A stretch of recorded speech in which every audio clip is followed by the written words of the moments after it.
Hello, everyone, and welcome to the Midweek program at the J.C. Raulston Arboretum. My name is Blake, and I'm the education assistant here at the Arboretum. And today we are sitting right by the barrel berms because, well, there's an osmanthus over there that's in bloom right now, and we really wanted to just sit in the scent of it. Oh man, we love the way that's actually we got a program about the berms themselves. We went through last week and filmed a little bit here and there, some places in the berms where we are looking at some plants we're trialing out, and also some of the improvements that we've made to the berms since their installation. And we've got our research technician, Tim Alderton here, and our director of horticulture, Paige, joining us. So we will look through that wonderful foray into the berms, and then we will open up for questions when we get to the end. So that should be absolutely wonderful.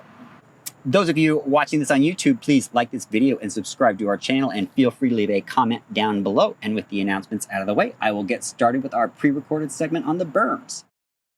Welcome to the berms. We were just discussing when this officially kicked off. This is about it'll be 3 years this fall. So fall 2022, you said. Yeah. My sense of time is terrible, but we wanted to do a program to kind of show how far things have come in a relatively short span of time, horticulturally speaking. Yes. And we're continuing to add things to this and kind of making this blend in with the rest of the garden. A little preamble, a little history for those of you that have forgotten in that short span of time.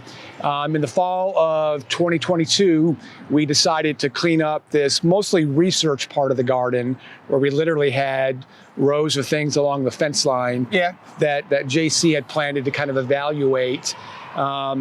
And had talked to Mark prior to coming here about this project, and it was one of the things that kind of piqued my interest about coming here. We had some kind of rough plans, some napkin sketches. We had a source for soil for the berms, and we had kind of a potential blank canvas to add some diversity. We don't have room to go this way in the Arboretum, but we certainly do to go up. Yes. And watching other gardens grow plants in these types of situations where you've got a pretty good best case scenario soil mix. Friends in Atlanta Botanic Garden have done this. I did a little bit of this where I was previously, and Tony has done it at Juniper. Tony was really kind of the ambition to do that. Also, some of the plants that we had wild collected and things that needed a little bit better soil management kind of dictated this was a logical thing to do. So we got soil from a spot at the university, started building the berms. Justin Durango came to our rescue and really put the finishing touches on things with all the paths that go through, with proper drainage, because when you go up, things are going to kind of melt and go away. And knock on wood, we haven't had too many problems with anything in here. Some of the drains have started to fill, but we've done some things to help mitigate that and actually build the berms into managing the water that always kind of settled down here. This used to be the lowest point in the Arboretum, and we are now on, well, not the highest point on these berms, but we're on one of the highest spots on the berms. Fairly high. So one of the things I like about gardens is there's stories woven all through, and in particular here with stories of JC, stories of Todd Lassane, Denny, Ted, yourself, Mark. There's lots of that woven through here. And my first visit here many years ago, I don't think you were even here yet. We came to visit. I was with a group of people, and they told us what to go see. But they also, without prompting, said, don't go to this area. And that area is where we were standing. They said it was wet, it was weedy, it was overgrown. It's that far corner that wasn't getting the love and attention that it should have. And that's the first place we came, was just to come down here and look. And there was an amazing array of diversity along the fence line and planted down here. It wasn't that muddy when we came here. In fact, yes, it's the lowest spot, but talk a little bit about when you came here and what it was like as opposed to today. So I came here in some of the driest years that we've ever experienced in this area. I started working here in 2006. After 2005 is when I moved down, and I know 2005 was a super dry year. Yep. So 5 through early 2009, were super dry. So I never experienced this. They kept on saying this floods down here. It was always as dry as a bone down in here.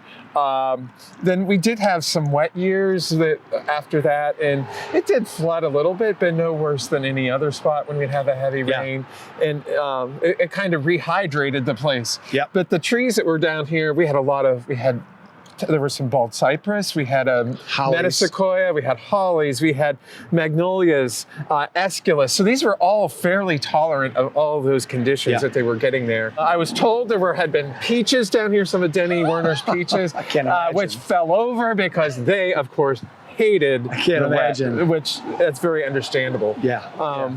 So those are some of my experiences right at this end. Yeah. Then we got further down that way, and there was more shrubbery, and it was a nice blend. That area was never that much of an issue in that sense. It was a bit more diverse. So before we started moving soil in here, we had to make some hard decisions on what to keep and what to get rid of. And the what to get rid of list was much longer than the what to keep list. We took out over 80, close to 90 trees, I think. And Mark and I spent almost half a day flagging, debating, contemplating. We put some flags on things, we took them off, we put them back on.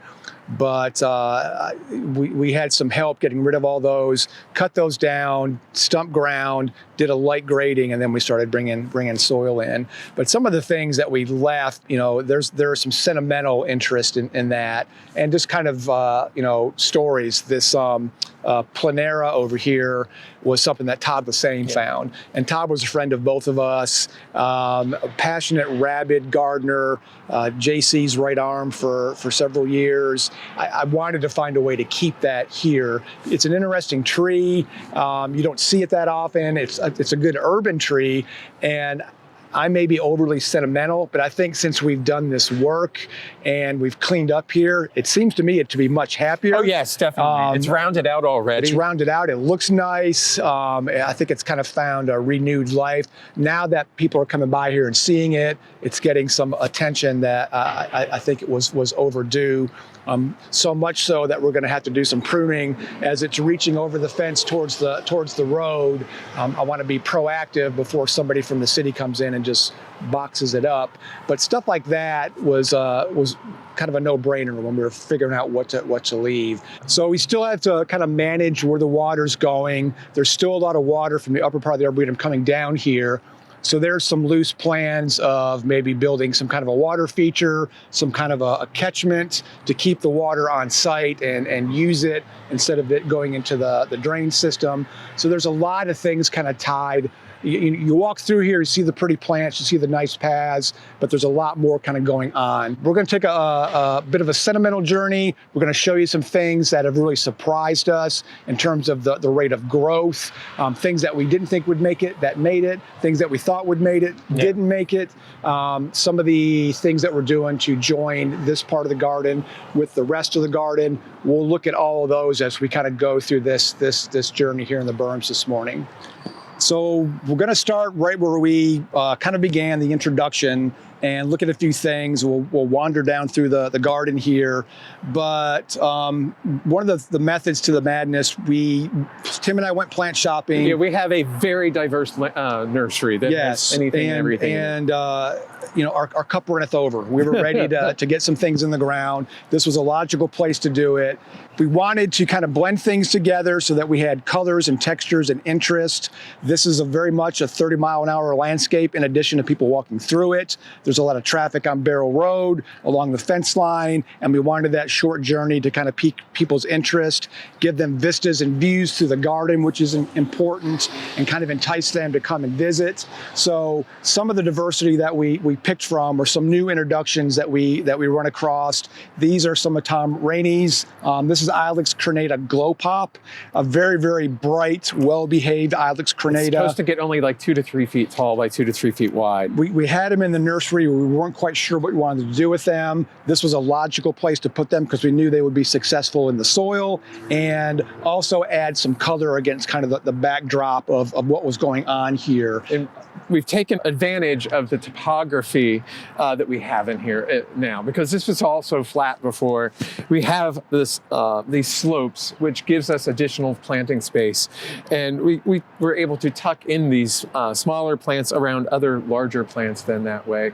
And have an immediate kind of like the canopy formed, because there's already bigger stuff. And then you have the little stuff's not going to get totally hidden on these slopes. So and some of that method too of, I mentioned earlier, not being able to go this way to add new garden space, but definitely space to go up, is to kind of hide the view of our neighbors. Not that we don't like our neighbors, we love our neighbors, but just to kind of keep you encapsulated in the garden, to help with some of the sound abatement. We've got new road construction that continues and expands and adds to that dynamic of the noise. Our train tracks are right behind us, so we're hoping that this will help at least divert some of that up instead of into the garden and kind of soften this border a little bit with that elevation, with plants, and also give people some new nooks and crannies to discover. One of the things that I love about the path work that was done, that when Justin was laying it out, he put these little walk-offs that, you know, they could be conceived as just a curator path for us to go in on our own, but wide enough for a visitor to kind of explore and keep them safely it's like a little on this mountain elevation. trail is what I see it as. And to give you a different perspective, that's also some of the things that we're thinking about as we're cleaning up the edge behind Blake and looking at you, is how do we pull that into the garden? How do we make that more attractive? How do we select things we want to keep? And what are some of the obvious things that we want to rip out? And we'll look at all that stuff as we kind of wander through. As I mentioned before, we had some collections of things that had been accumulating in the nursery and just acquired, and that included some of our magnolias, and we have witch hazel over here. We have some old favorites though as well. We have a little pinus here. This is a Pinus teata. This is one of the dwarf ones. It's not one of our NCSU ones, but this is Little Albert, I believe, which we have one in the garden already, but it's getting shaded out. Yep. And this was one we had in the nursery, and you don't find this one very often to have. And so this was a good spot to put it, giving it so much better conditions than the older one, which is, well, it's grown up in its spot, which is filled in over the last 30 years or so that it's been in the garden. So, you know, a lot of this was kind of no-brainer when we were bringing things out. We had so much stuff in the nursery; it was super big. We'd been moving it around forever, and it was kind of do or die. A good example: this Nyssa right here. This is a really rare one that you don't see in the industry. We got it from, I think, Pan Global Nursery in England on a trip that Mark and I did many years ago. It's what, doubled in size? Oh, it's bigger than that. I'd say it's quadrupled in size. It's gotten girth. It's gotten height. And part of, you know, we talk a lot about evaluating things. There's a lot of tough love that goes into that. So we planted this in the spring. This is one of the first rounds of plantings. We had a drought that summer. We were constantly watering. May and June, we didn't have any water. And we had very little failures in here. And this really surprised me that it kind of made it through that. Cold winter, not terrible. We had a few things die back. This thing has not skipped a beat. I was looking at this yesterday, kind of getting my head around some pruning needs that we need to do.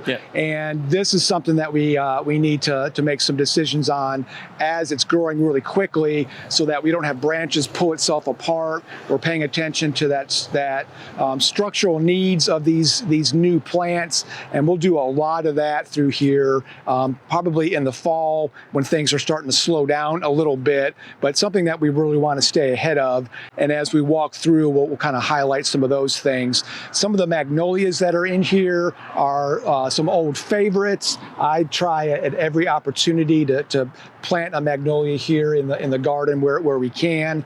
And we had kind of this blank canvas to do that. And as Tim mentioned, that's something that, it may not look pretty 12 months out of the year, But those big gaudy flowers are going to be noticed as people are walking through, as people are driving through, and then other things will pick up the gaps as the magnolia kind of does its thing through the growing season. Another thing, going back to the structures of these mounds, we have north and south facing slopes. Yes. And right now we don't have a ton of shade yet on those north facing slopes, but we're hoping in the long run to have places to put things like rhododendrons and things to give them some protection from the southern light and the little bit cooler conditions. So we'll get these microclimates. While on the south side, we still have conditions that are favorable for some more, maybe say Mediterranean type plants that do want a bit more sun and that excellent drainage that we get up here. So we have more plans to put stuff in, and additional things that we have down in the nursery yet. So there's no lack of plants to come in. And we did a round this fall, and I think we're mostly done in here, but there's other layers, there's bulbs, there's herbaceous stuff, and we'll show some of that stuff as we walk through also. So Tim has mentioned a bunch of things from a collection standpoint. We had a lot of witch hazels in the nursery. We had a lot of magnolias. Something else that I noticed a lot of when we first started planning to put things in here was Tilia. Tilia is one of my favorite genus of plants, and this was a great place to put them from a soil perspective. A lot of them have nice fall color. Some of the ones that we planted in here have nice twigs, so winter interest, and some of them were dwarf. So this is a perfect place to kind of do that. This is one that we just planted this fall. This is Tilia cordata Lyco. A new one to me, obviously a dwarf, a great place to put one. I think this one has nice twig color, so a perfect place to take advantage of that nice kind of draining soil. We have a lot of styrax here. We had some bigger ones in the nursery that needed to be planted. That one is one from J. Frank Schmidt and Sons, and it's more upright. And this was a logical place to put that, to take advantage of that peak of the berm and kind of let it grow tall. And also, as Tim mentioned, we've got north and south facing slopes, so we're trying to create shade at some point so that we can take advantage of that aspect of this part of the Arboretum. There's a dogwood right behind me. There's a ton of different dogwoods that we've planted too. So many different dogwoods. This is Cornus Cusa, Aiden's Mint Frost. It's a hybrid, semi-tardily deciduous. I think this made it through last year mostly with leaves intact. You know, this is something that we thought maybe in the blasted heat might not be happy here, but it seems to be doing quite well, contrary to that kind of line of thought. But lots of little jewels and things. We have some long shots here, an African species of hibiscus, for instance. It's done great for the summer. We just put it in this spring. We'll see what happens. It may be as it's been setting seed too, so we might be getting self-sowing if it grows as an annual too. Who knows? So the perfect place to kind of trial and do some of those things, these things. We'll be surprised on some things. So we've moved a little bit here. We're down into one of the areas that we were kind of alluding to that are wetter to compensate for the drainage that we needed to do with the berms that we have constructed behind us. And you can actually see how big the berms are right here. But we have some plant material here that I find really cool. This one here is a Sambucus. This is Sambucus canadensis, Blonde Envy. And this is a southerner. This is a selection that was found by Keith Mearn, I think is how you say his name, from South Carolina. He found it in South Carolina. So it's a gold or yellow leaf form of elderberry. And all the ones that are commercially available are pretty much one of the European forms or from further north and are not tolerant of our conditions. And this is a selection that I'm laughing because it's suggested it only gets 6 by 8. And this is 1 year's growth. So it's a little bit bigger than that, but it is a perfect plant to use in these constructed, I guess, more or less wetlands, drainage systems that we've done here. And that goes to the construction of these. And you know a little bit more about that than I do. And not leaving the plant quite yet, but not only can it take that wet, but it can take dry situations also. And as Tim alluded, that bright yellow color, it's got beautiful white flowers on it in the spring. I've not seen it set those big It's supposed to set fruit too. Yeah. But we don't have that this year. But this thing has exploded and it's very happy in this spot. And it helps slow the water down as it comes from across the path here. And that was a big concern as we were building these, is how are we going to manage all of that? And initially we talked about just having those areas dug out, but coming back with some stone, definitely coming back with plant material to help slow the water down, help filter things out of it. So this summer with our interns, we got several pallets of this big river rock and started at the top and worked our way all the way down to the end of the garden, and really did they did a fantastic job of creating this kind of dry stream bed. And I didn't even need to lift a stone. It was so great. No, we had lots of great help and enthusiasm. Again, always amazed at how quickly things get done with our interns, and the creativity that they had. They created the movement as kind of a group consensus, and it really came out super nice. I like the look of it. It's a manufactured look, but it still feels kind of natural to me. We left pockets in it to take advantage of some herbaceous things we had planted in the first go around here. We had lots of irises, and that was another collection that we had received. That was a collection that was kind of sitting without a home. Those have thrived, but this extends all the way through and connects to the drains that Justin put in to help slow the water down, help channel it down to the lowest spot.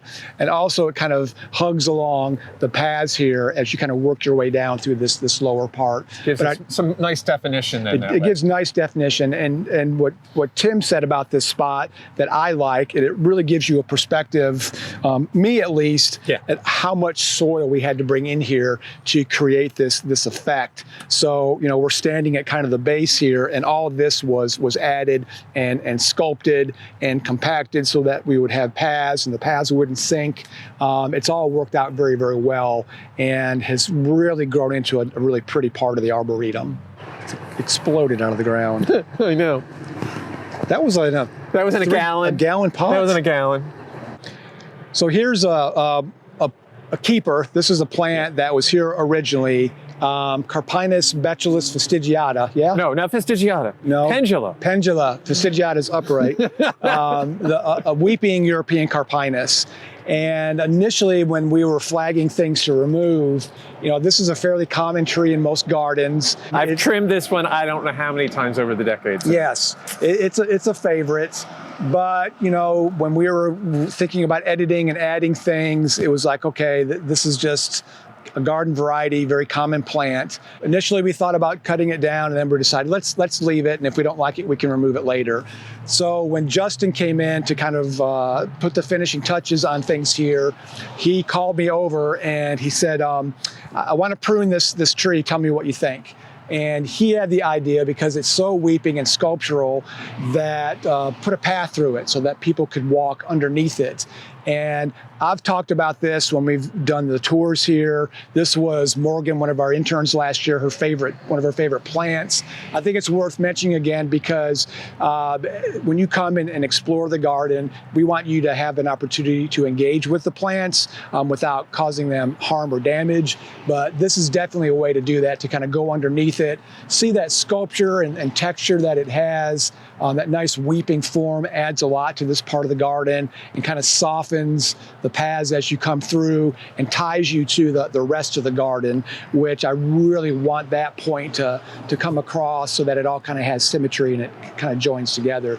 So a favorite of ours, worth exploring and walking through when you come to visit this part of the Arboretum. And in the winter, you'll be able to see the structure. Yes. That's the great thing about these weepers, is that you can see that structure there. Once they lose their leaves, they have that fairy tale-like feel to them. The bones of the garden. Yeah, it's so cool that way. Architectural elements. It's become a fast favorite for all of us. So one of the parts of the berms that we really had to think long and hard on how to manage was this little strip along the fence line.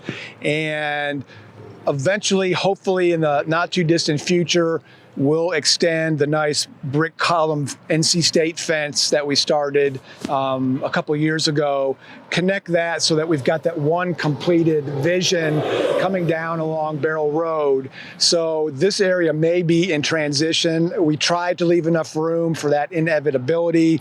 We also had to contend with nice, well-drained soil to very compact, Yes. not so kind. I used to pick to plant some of these. Yes, so, yeah. it was not easy, and there's a lot of things in here that really surprised us. We had lots of pomegranates down in the nursery without a home. A lot of those ended up here because that's a good plant. They're upright and upright. They can take tough urban conditions. They're going to have big, bold flowers. We've got a little mass of them planted behind us for that bigger impact. This plant here is something that I had my eye on down in the nursery because it was so enormous and needed to be thrown in the ground. You want to talk a little bit about him? So yes, it's I have to look at the name right offhand. I have it written down. It's Strawberry Moon. It's one from the National Arboretum, and it's a new triploid selection of Catalpa, which is a cross between Catalpa and Chalopsis. And I find those so cool. This is one that's noted for having darker pink flowers. It's because it's a triploid, it doesn't produce seed, but it flowers well, and it flowers repeatedly. This one also, earlier Catalpas that I've seen look more like the Chalopsis side and have more willowy foliage. Yep. This takes after more of the Catalpa side and has the bigger heart-shaped foliage. So it's supposed to top out at about 35 to 40 feet tall, ultimately, but have pink flowers repeatedly through the summer months, which I think is going to be pretty cool. And I grew up with a big Catalpa in my yard back home in Pennsylvania. So for me, this is kind of a nostalgic thing for me, I guess you might say. But this is just interesting to see how it's done. And I think this is probably out of some breeding work that Richard Olson had worked on. I believe you're correct. One that I'm looking forward to seeing how it does. Also, we did say about the fence here, it's fast growing. If we do have to take it out in the long run due to construction, it's not the end of the world. We can quickly replace it and have a nice specimen again too. So, and I think we tried hard when we were placing things in here to place them where we could physically get holes dug for them, but also give enough room where I think we could work around something like this. I've got a feeling this, it's amazing how much it's grown, but it's going to find its spot here, and I'm not going to want to cut this down. Okay. That was a lot of fun. We only got so far. We only had so much time, but conveniently, we are here at the end of the berms where we finished off. So was there more you wanted to share with us about the berms? I think just to kind of close some of the loops in the discussions that we talked about, it's not every day that you get to redo an area in a garden. We were totally from scratch aside from like one tree. Right. In an area this big, there wasn't a lot of pre-planning for it. We didn't have any designs or shoot any elevations or that kind of stuff, but we had a lot of plant knowledge. I really wanted to incorporate some of those stories and some of those touches that JC has kind of installed in us. Continuing the Japanese maple tradition. We had some really good ones in the nursery. I'm pretty rabid about magnolias, and I wanted there to be those big flowers in the spring, and this was the perfect place to do that with the cars going by and having things kind of up and elevated.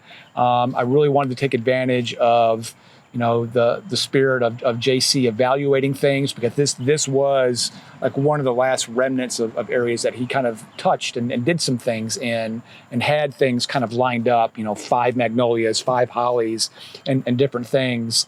So, and I really wanted to take advantage of Tim's knowledge of what things were going to get big, what things may or may not be hardy, and just trying to see what we could get away with, and also having winter, spring, summer interest. Yeah. That's something that we strive through the whole garden. We have the remnants of the winter garden still, but we are trying to get more of a 4-season garden throughout the entire place. Right, and ultimately using this as kind of a jumping off point to get that area behind us over towards the perennial border, pulled back into a space that made sense to walk through, reincorporating paths, we kind of redefining things, and we've had a big jump on getting that going as well. So it's a really good opportunity to do that. And frankly and honestly, we had so much stuff in the nursery that I was tired of moving it around.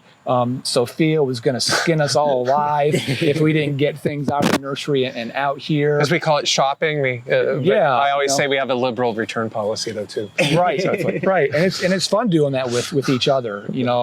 Just literally right where we're sitting. We're 100 plants. We're hundreds of plants, and we drop things here on a Wednesday and Thursday. The Asian Valley folks came and helped us plant stuff. And, it was fun to get to do that and take a blank space and create something. My wife was here this past weekend for the giveaway, and she got a chance to walk around. And that was the first thing she said when I saw her. She said, I just walked through the berms, and she's like, it's a garden now. And it is. And it's nice that it's kind of become that. And we hate to hear ourselves talk on these things, but peering over Blake's shoulder as it was running, it is a garden. Yeah. And it was nice seeing us standing there with the plants around us, and also a good reminder of all the work that goes into these things. The lovely B-roll, as we like to call it, Blake sewing that stuff together.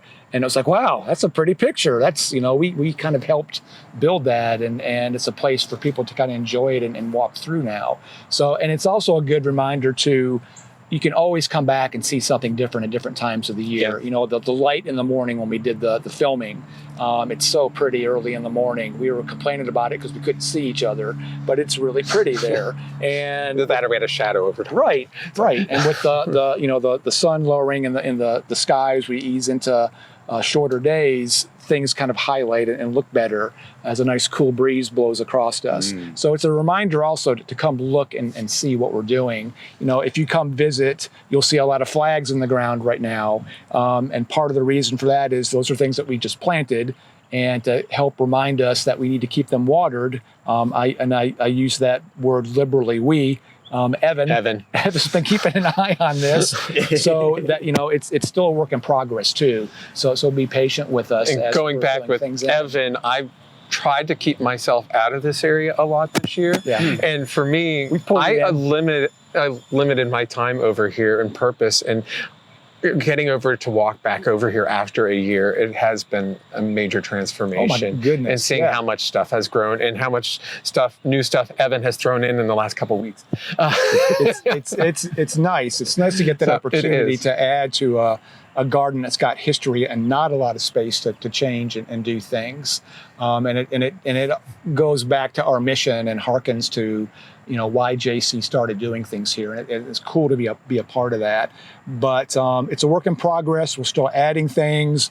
We've added these swales to help manage the water. We want to do more with grasses and bulbs. So there's going to be constant change as you come visit to kind of see what we're doing as we add things. We really get to play around with the physical aspects here that we have with the different the lighting on the north and south sides and elevation. It's something we don't have in the rest of the garden. And I'd forgotten about, it's so fairly flat for everywhere else. And I'd forgotten about, we've got north and south exposures on these too. There's going to be a major temperature difference in the winter, especially on those north and south sides. But currently the north side is actually getting a fair amount more of light just because we have trees closer to the south side. Yeah. So it's a really cool opportunity to play around with stuff that maybe we have collected or we've gotten from other people that have collected things that are new. It's going to be nice to kind of watch those progress, and we may kill some things. That's part of it. But there's always going to be happy surprises. And every time I walk through here, there's stuff that just like, wow. how big that's gotten. It's like there's a magnolia right here. I think it's Ernestii, and there's one hidden over here that's been squeezed in for decades. There's another big one in the Japanese garden, but it's not in a good spot to actually observe them. Right. This is like right in a great spot, so I'm really anxious to see what happens. Though it's one that takes decades to flower, but yes. And passive aggressively, now I think it makes even more sense to redo continue the new fencing with the NC State columns and black metal in between. It'll really make this a nice kind of welcome to the entrance as you come up Barrel. Some people at rocket speed, some at slow speed, taking peeks through and little vignettes into the garden, and we'll leave some of those open as we continue also. Cool. Yeah. No, this is an amazing space, and the way that it's evolved since its inception is really fast. Cool. Super fast. So we did have a handful of questions that came in. Good. Suzanne is asking about the orientation of the berms. Do you want to speak a little bit about that? More or less, they run east. The berms run east-west. So that's why we have a northern exposure and a southern exposure on it, which gives us a lot of microclimates and places to experiment with. And then we do have some east-facing and west-facing smaller sections as well. So. Okay. Rachel is wondering, what hoops do you have to go through to bring plants back from overseas? She says you mentioned bringing a plant back from the UK. Is that because you're affiliated with a university, or is that available to us common folk? Traditionally, it's not available to common folk. To be completely honest, it's extremely difficult to get live plants in from other countries. And every country has different restrictions. So for example, England, there's a list of things you can bring and a list of things you can't. You have to have permits in England. Anything that you get has to be inspected. Very rarely can you ship things with soil on it because there's lots of soil-borne diseases. And there's just some things that you can't transfer. Some genera and families of plants. And on all that stuff, the USDA has lists. The countries of origin have lists. And I've been on trips to different countries, and those lists have changed while we were there. So things that we had either bought or collected were no longer able to come in. So once you clear all that stuff in the country of origin, you have to mail those to a USDA site to get inspected here. We use one in Atlanta because our colleagues at Atlanta Botanic Garden have built relationships there. So they go there, they get inspected. If they clear inspections, then you get your plants, they get shipped to you. So there's a lot of transition in there. And don't you need permitting as well? Yes. Special permits? Yeah, so it's extremely difficult. From a conservation perspective, it's a little bit different. But those restrictions still apply. In Japan, it's different. I've done stuff in Vietnam. It's really, really hard. I've got some colleagues in Mexico right now. I'm not sure if they'll be able to get anything in at all. The Oak Society is there. But I'm really curious what they I've been seeing a lot of posts on social media and exciting stuff. Fingers crossed that they can get some of those things in for conservation standpoint. But generally, it's not something that the public can do. You can't go to a garden in England and put some seed or plants in your suitcase and think you're gonna get them in. Bad things will ensue. For sure. It's not something, and those restrictions are in place so that we don't want to introduce any invasive insects, any invasive plant species, any soil-borne pathogens. It's all for the greater good. It's just kind of the way things are, unfortunately. Yeah, for sure. And if you look at our role in that, where we're bringing plants in and trying them out here, then we go through all that rigmarole, and then we can make them available to you, which is the plan. If they do well here, then we want to get them in. We want to diversify the landscape, and we want to do it responsibly. We want to avoid the potential for environmental chaos, fundamentally. Yeah, we don't want to bring the next kudzu or Asian longhorn beetle or lanternfly. Yes, lanternfly, or we don't. Ash borer. Yeah, we don't want that to happen. But the next crepe myrtle, for example, the next tree that's going to be the bread and butter that everybody loves. We want that for sure, and not just the one crepe myrtle, but the diversity it brings, for sure. Okay, so Diane says there was talk of a bog garden in this area. Is that still on the table? That when we first started talking about this, down at the very end, there was talk of putting some kind of a water feature or a bog garden. I know there was a student that did a design of a water feature and something that would collect the runoff down in that lower part of the lowest spot in the Arboretum and capture it and keep it on site. It wasn't going to go into a drain system where it had to be treated. It would stay in the Arboretum. It would either filter through and be taken up by the plants, or we would find some way to store it in a water feature and reuse it. I don't think, that's not completely off the table with this part of the property. We've been talking about some other spots where we might want to do that. Up by the Necessary is one. There might be some other places where we would like to do that. Part of that is time and resources and taking care of something like that. Those are some pretty hard restrictions. But from a sustainable landscape standpoint, we would like to do something where we're keeping the water on site and being responsible property owners. And that's always kind of on the forefront of, as we're looking at older areas, as we're doing hardscape. It's always something that we try to think of and account for. Yeah, for sure. Awesome. Okay, so Suzanne is asking about the soil profile. Do you guys just want to talk about like what the soil is and what did it was a fill material, but it was a clay loam more or less? So we started with, there was a big project on campus that was getting rid of some soil, and usually I run away screaming when I hear that, but this was actual soil. It wasn't all horrible subsoil clay. It wasn't all polluted fill. It was actual soil. So we got in touch with them. We took a big hole, took apart the fence and the gathering lawn, and started bringing it in and dumping it. And I eventually cried wolf and said, that's enough. I don't want to move it multiple times. I think we can work with what we have. So what we tried to do then was bring in some stay-light and some other similar products, lots of compost, and work that soil over really, really well. And we wanted this soil to be well drained so that they would develop good root systems, and with supplemental water, get things kind of established. So that's basically what most of the berms entail, is a mixture of those things. We have a question from somebody in the audience. So that means the entire top to bottom is the same homogeneous mixture? So the entire, the question was, is that entire top to bottom, all that homogenized soil? I think mostly, there are some places where we wanted heavier stuff. Yeah, for the pathway part. For the pathways. I know Justin Durango helped us with this, a former intern and friend of the Arboretum. Co-worker too here. He has an eye and a sixth sense for this sort of stuff. And he wanted the roads to last so that we could drive on them, that people could walk on them safely, and also wanted to be able to move the water through in a way that it wouldn't wash paths and the berms away. Knock on wood. It has worked. It has worked. We've had some horrible torrential rains, and we've tried to come out to take a look at stuff. Thank you for knocking on wood. We've kind of come out and look at things during the weather.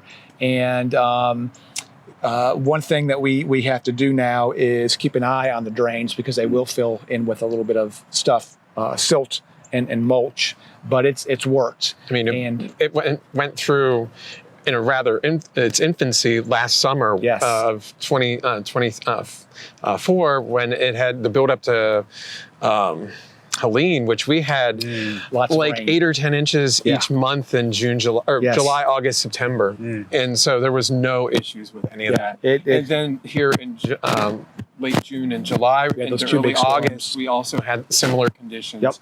No problem. So if we were going to have some of that, I think it would have occurred. So I think so. Minor silting up of things. We didn't have as much of the stay-light that we would have liked. We had plenty of compost, and I think it's worked out. And the proof is in the pudding. You look at how well the plant material has done in the berm areas. We've got some adjacent beds where we're working with the garden soil, not as nice, not as well drained, a little bit more heavy, and those things are taking a little bit longer to get established.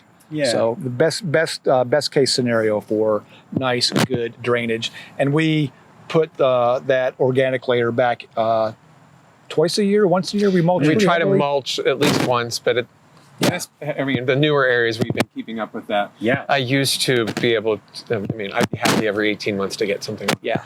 Sure. Yeah. So leaf compost, which is Yeah. really, really high in organic matter and really, really helps, I think. Absolutely. And you put all this effort into amending the soil on the front end, but like Yes. silky soil, it's an ongoing process, It even is. if you're doing everything right from the beginning. So Yes. adding that mulch all the time is It's doing beneficial. nothing but good. The Yes. organic matter breaks down over time. It's that mineral stuff that is the. And it breaks down pretty quickly. Oh, yeah. Here in the sun. No kidding. Okay. Well, that appears to be all of the questions Whoa. that we have for today. So Okay. thank you so much. We will be back next week. Greg and Evan will be telling us how to plant a rain garden. More of the plants in the rain garden. It'll be fun. It'll be a good time. We will see you all next time. Y'all take care.